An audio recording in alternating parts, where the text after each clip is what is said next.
Bonjour, c'est Birdie Duck.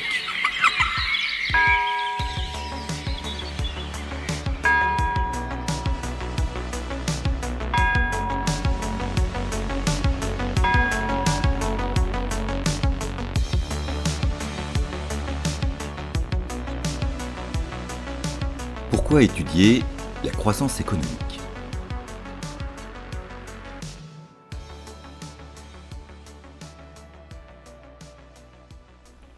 J'exagère d'emblée et je prends une posture d'économiste, pas celle de l'historien ni celle de l'anthropologue, mais comment se fait-il que pendant des siècles et des siècles, la richesse des humains ait si peu changé ?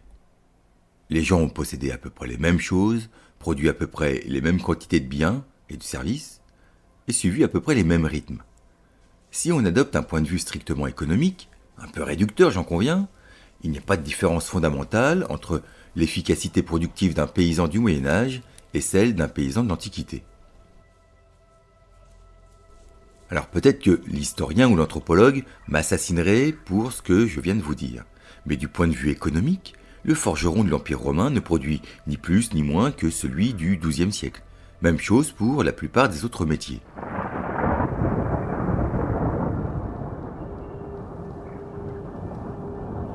Je le sais parce qu'Angus Madison nous l'a montré. Ce grand historien de l'économie a reconstitué l'évolution du revenu par habitant sur 2 millénaires. Et ce qu'il observe, c'est une stagnation quasi complète. De l'an 0 à l'an 1000, quasiment rien ne bouge. De 1000 à 1500, légère hausse. De 1500 à 1800, ça frémit. Et après 1800, ça explose. Que s'est-il passé ? Ce qui s'est passé, c'est ce qu'on appelle la croissance économique. Autrement dit, l'augmentation de la richesse produite, ce qu'on mesure par le PIB. Pendant longtemps, cette idée même de croissance n'était pas au cœur des préoccupations, mais à partir de la fin du XVIIIe siècle, elle devient un enjeu central de l'économie et de la politique. Et pour cause, il y a une corrélation très forte entre l'augmentation du PIB et le développement économique et social des pays.